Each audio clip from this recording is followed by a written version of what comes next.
dans les administrations de l'État, dans les hôpitaux, dans les collectivités territoriales. On ne compte plus les services fonctionnant dans des conditions dramatiques, sans les moyens nécessaires, après s'en être pris aux salariés du privé en massacrant le code du travail, après avoir taxé les fonctionnaires et les retraités par la hausse de la CSG.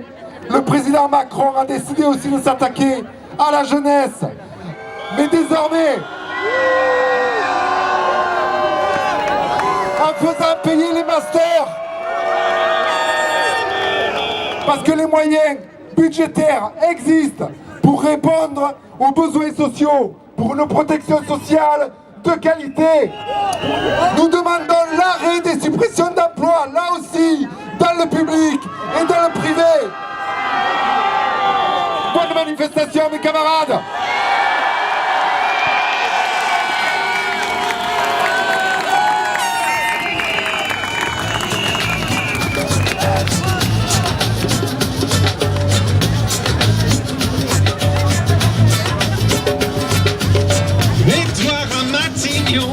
Nous prend vraiment pour des cons. Sa suppression de l'ISF, c'est un cadeau au grand patron. On peut comprendre et étonner parfois, et pas faire d'un nom de la farce à chaque fois. Ça mérite qu'on se batte. You gotta stand up for your rights. Get up, stand up. Stand up for your rights. Get up, stand up. Cette grande manifestation à Paris se fait à la Bastille. Et la Bastille, c'est le vrai symbole de la République française. Contrairement à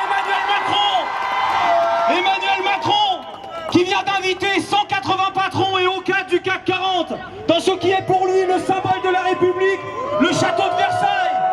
Après Jupiter, voici qu'il se prend pour Louis XIV, Macron. Donnons tous ensemble une bonne leçon à ce président des riches, bien arrogant et provoquant. Alors donnons-lui une bonne leçon. T'entends rien, Macron? Défendre le droit des usagers. Et nous, ce qu'on veut, c'est juste les moyens d'offrir un service digne aux usagers. Mais les journaux télévisés poursuivent une logique qui ne se nourrit pas d'analyse. Les exemples cités n'ayant qu'un seul but, susciter l'émotion. Nous n'avons plus les moyens de travailler correctement et parfois ça a des conséquences inhumaines et dramatiques parce que la question des déficits, c'est un faux problème. Ce dont il faut parler aujourd'hui, c'est où est la richesse, qui la produit et à quoi elles doivent servir. Citoyennes, citoyens, le statut de la fonction publique vous protège d'abord. Il nous permet de refuser un ordre qui irait contre notre éthique professionnelle. Avant de protéger les fonctionnaires, le statut protège les usagers, il faut le dire. Nous ne sommes pas des privilégiés. Une aide-soignante avec 15 ans de carrière gagne 1 500 € par mois. Vous trouvez ça normal qu'on coûte trop cher? Qui coûte trop cher aujourd'hui? 50 à 80 milliards d'évasion fiscale en France par an. Et on vient nous dire à nous qu'on coûte trop cher? Nous qui assurons tous les jours au quotidien la cohésion de la société, que ce soit la territoriale, l'hospitalière ou la publique d'État. Vive la fonction publique! Prouvons-lui qu'on est en colère, on est là ou on n'est pas là. L'école pour tous, les hôpitaux pour tous, les crèches pour tous. Un chômeur qui serait pris en faute vis-à-vis de Pôle emploi se retrouverait puni, sanctionné. Les services publics de Pôle emploi ne sont pas les ennemis des chômeurs. Ils veulent détruire le salariat, ils veulent tous nous rendre pauvres. Et puis pour en finir avec la ministre du Travail, qui déclenche avec Macron un plan d'investissement compétences de 15 milliards d'euros. Vous savez à qui elle donne ce plan? En appel d'offres, alors que l'AFPA, l'agence de formation professionnelle pour adultes, est un EPIC, donc du service public. On est dans le code du travail comme un service public. On va avoir des licenciements en masse d'ici 2-3 mois. Tout ça pour favoriser les officines privées. On a raison, tous ensemble, de défendre notre fonction publique ainsi que des services publics de qualité qui répondent aux besoins de l'usager du rail, comme de l'usager de l'hôpital, des urgences, des EHPAD, des crèches, de l'accès à l'eau, à l'énergie, des prisons, des écoles, des universités, comme pour l'usager des transports publics, des routes, des autoroutes, des airs et de la poste. La Poste, plus grande licencieur de France. 90 000 emplois supprimés en 10 ans, 200 suicides en 4 ans. On n'en peut plus de ce pays de merde, Macron. Macron, tu nous entends? Dans sa stratégie de choc, Macron compte atomiser les syndicats, bombarder de séances de pseudo-négociations. Macron se sert encore du populisme pour atomiser et asservir le peuple en opposant des précaires à d'autres précaires. Bernard Arnault, PDG du groupe LVMH, gagne 2 millions d'euros à chaque heure qui passe, quand certains travailleurs sans papier gagnent 2 € de l'heure. Honte à Macron! Leur monde est fou, ils sont fous, car ces 1% d'individus possèdent 87% des richesses mondiales. On a de plus en plus de patients qui restent sur des brancards, 24 heures, 48 heures dans l'attente d'un lit libre dans un service. Ça devient inadmissible, cette prise en charge du patient. Le personnel des urgences est à bout, ils n'en peuvent plus. On leur demandait l'alternance jour-nuit dans les services de chirurgie aussi. On a créé des unités de 14 lits, une seule infirmière, une seule aide-soignante pour gérer 14 patients.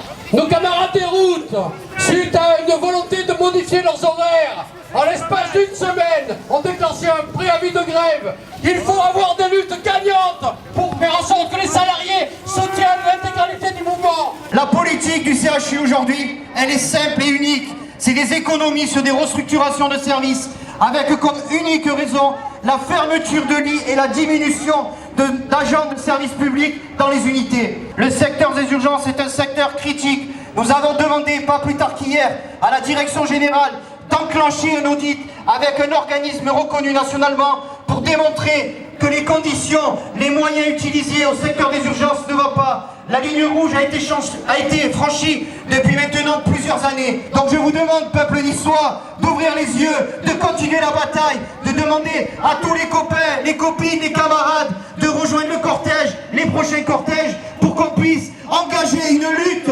monter en puissance et démontrer à Macron qu'on est là et qu'on va l'avoir. Et le gouvernement aujourd'hui utilise des méthodes autoritaires qui ne sont pas dignes d'une grande démocratie. Alors oui, aujourd'hui, la seule méthode pour augmenter le rapport de force, c'est d'amplifier la mobilisation, d'utiliser le droit de grève et de se faire entendre pour qu'enfin, dans ce pays, il sorte un petit peu d'espoir dans la tête des gens, dans la tête de la jeunesse, dans la tête des plus vieux. Déjà en tant que salarié, c'est pas facile pour le plus grand nombre, mais quand on est retraité, c'est souvent encore pire. On casse les services publics pour faire quoi? Pour les donner aux grands groupes commerciaux. Et ce combat, on le mène pour nous, oui, c'est vrai, pour avoir de meilleures conditions de travail et un meilleur niveau de vie. Mais on le mène aussi pour l'ensemble de la population, pour la cohésion de la société. Si tu savais la réforme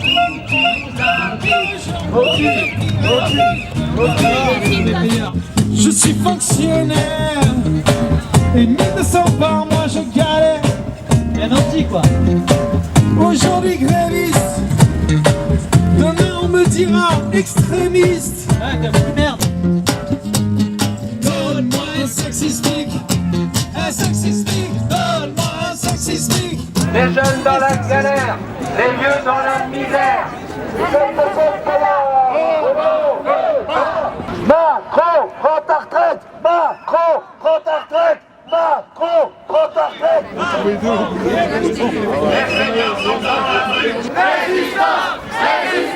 Résistance! Macron, démission! Qui ne se peut pas pour Macron? Qui ne se peut pas pour Macron?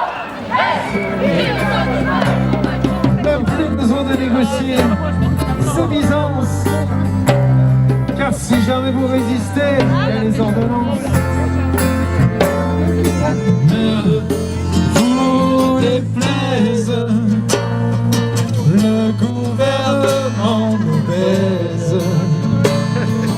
Faites attention, c'est sans concert.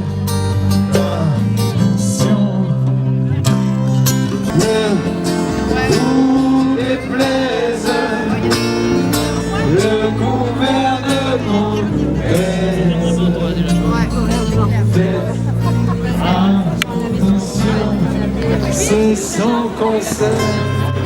Ça